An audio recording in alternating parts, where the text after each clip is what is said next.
Buen día, nosotros somos el equipo número 2 y el día de hoy les vamos a presentar el tema de enzimas. En específico vamos a hablarles sobre las inulinasas.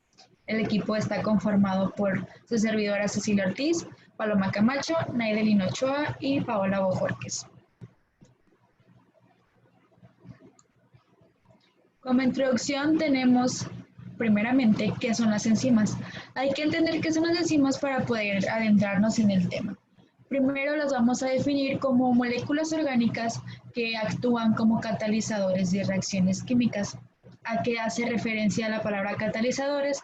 Como lo hemos venido aprendiendo durante el curso, a aquel compuesto, aquel organismo, aquella molécula que hace que una reacción suceda de manera más rápida.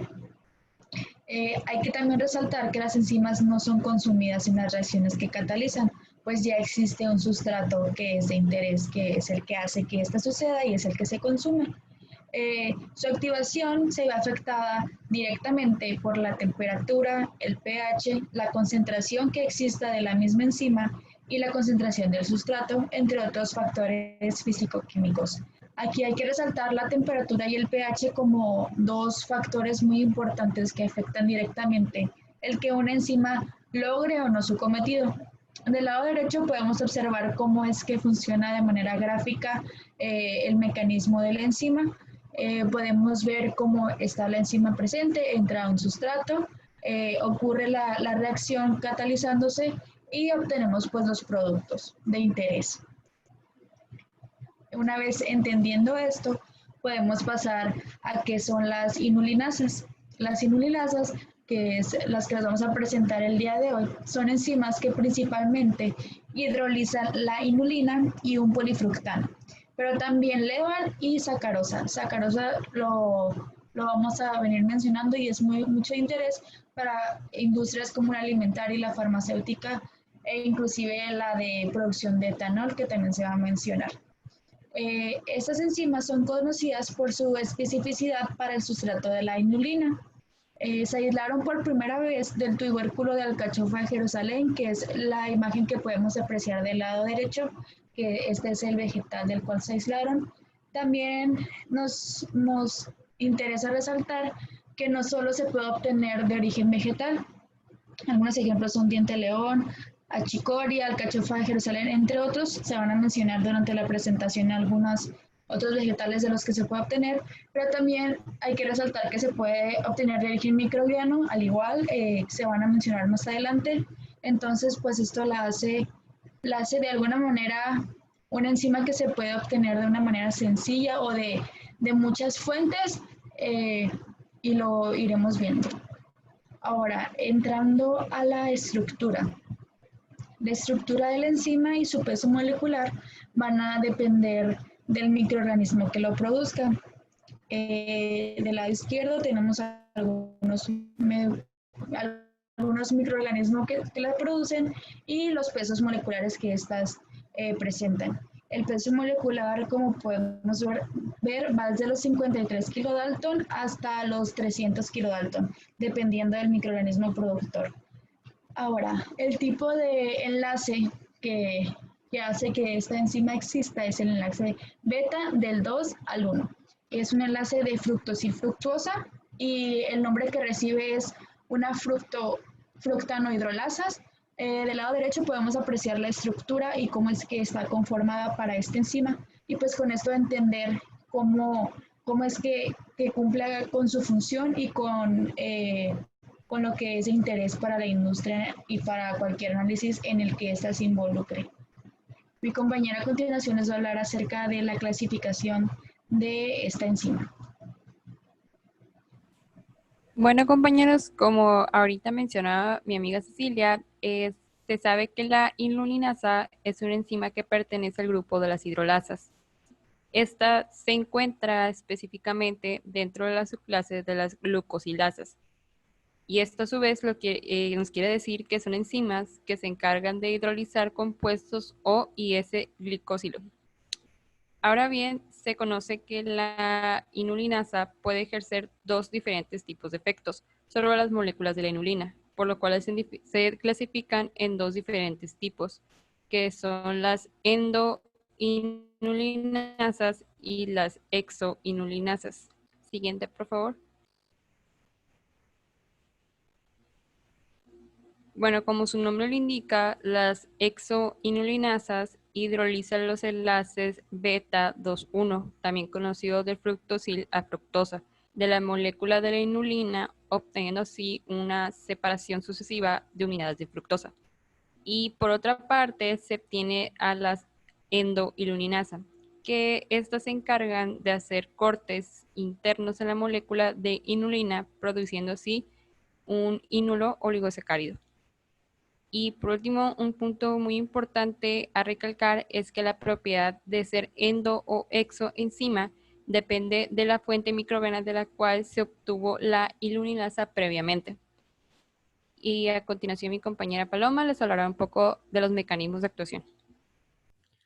Bueno, como lo menciona, pues tenemos que esta enzima se va a dividir en dos, por ende su mecanismo de actuación también se ve afectado.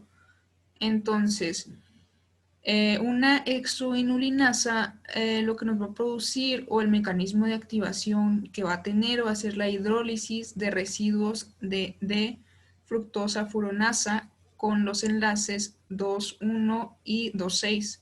Esto nos va a dar como un producto final lo que es la fructosa.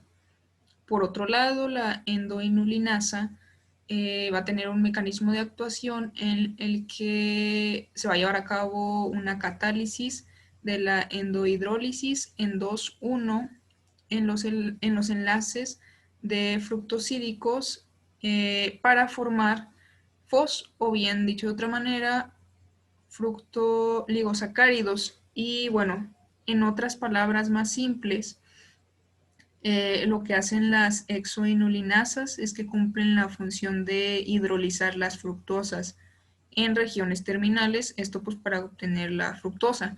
Cabe resaltar que la fructosa es mucho más dulce que la sacarosa y no se cristaliza fácilmente, por eso es que se utiliza en diferentes industrias y es meramente importante en diferentes industrias que ya les iremos mencionando. Por otro lado, lo que hacen las endoinulinasas, como su nombre lo indica, endo, pues se encargan de romper los enlaces internos presentes en la molécula. Y como producto de la reacción, pues vamos a tener justamente estos fructooligosacáridos.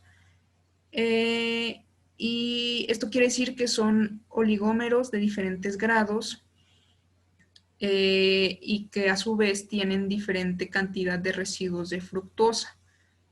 Siguiente, por favor.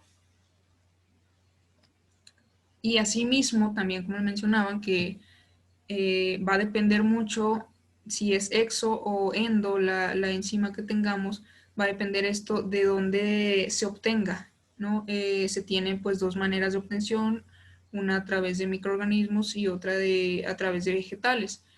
En cuanto a la producción de microorganismos, pues los que mejor actividad enzimática reportan son cepas de hongos pertenecientes a Aspergillus y algunas cepas de levaduras, como en la tabla de la izquierda se pueden apreciar.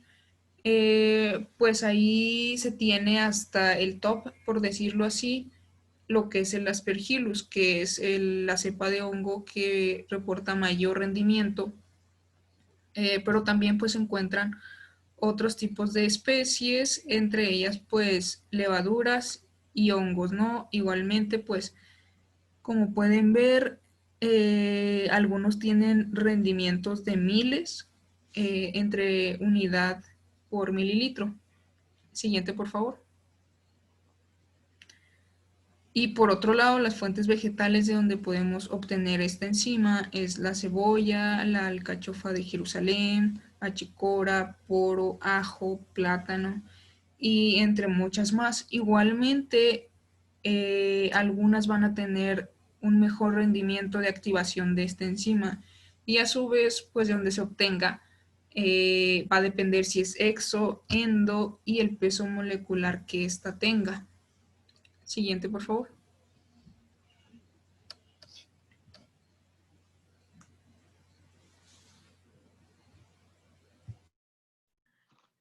En las aplicaciones de industrias tenemos que en la alimentaria la utilización de inulina es inmensa para la producción de unidades de fructosa monoméricas y ha reemplazado el almidón en muchas industrias alimentarias con múltiples aplicaciones. Se realizó melaza y licor de maceración de maíz utilizando la enzima de mayor activación para la liberación de FOS, logrando una actividad enzimática de sustrato seco. Algoritmo basado en redes neuronales artificiales, donde se predijo la cantidad de producción de inulinasa con los sustratos anteriores y la cepa de levadura utilizando para realizar la fermentación. Siguiente, por favor.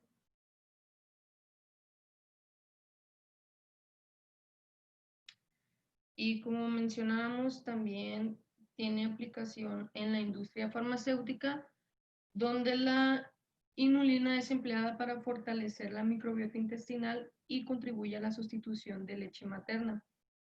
También se puede presentar como Yakult o incluso tabletas.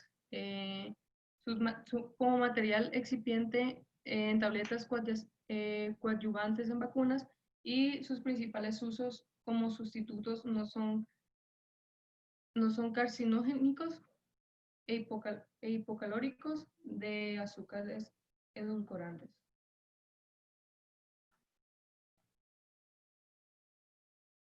El siguiente, por favor.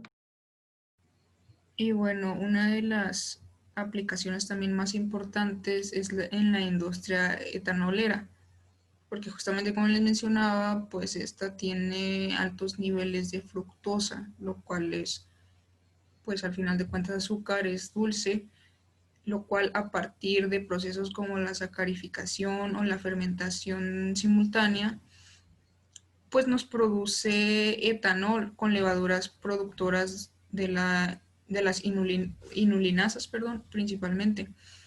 Y además, mediante tecnologías químicas o termoquímicas, se puede convertir la biomasa que de ahí sale de esos procesos en otros productos, como lo son biocombustibles, otros aceites esenciales.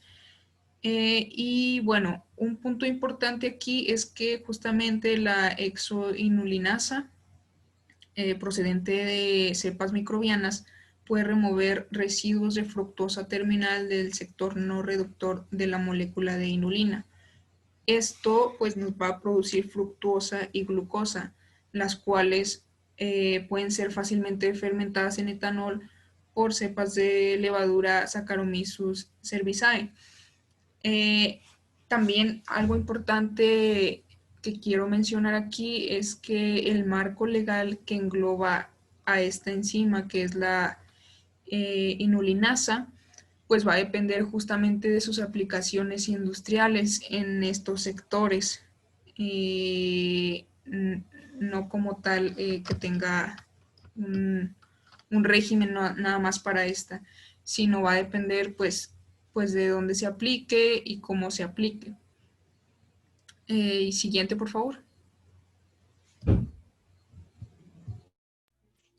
Y bueno, para concluir en nuestra presentación, es importante recalcar que la iluminasa ha ganado gran importancia en la industria de los alimentos, y esto es debido a la inulina, que al igual que los inologosacáridos es conocida por su potencial probiótico, como se mencionó en la presentación.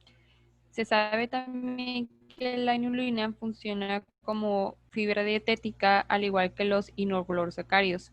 Estos productos son sumamente importantes en diferentes áreas de la industria alimentaria, como los lácteos, en los que engloba la leche, los quesos, el yogur, etcétera, y que se pueden emplear como sustitutos de grasas en alimentos, y tanto la industria de la panificación, entre otros productos y bebidas, lo que nos lleva a concluir que es una enzima de sumo interés. Y esto ha sido todo por nuestra parte, esperamos que les haya gustado.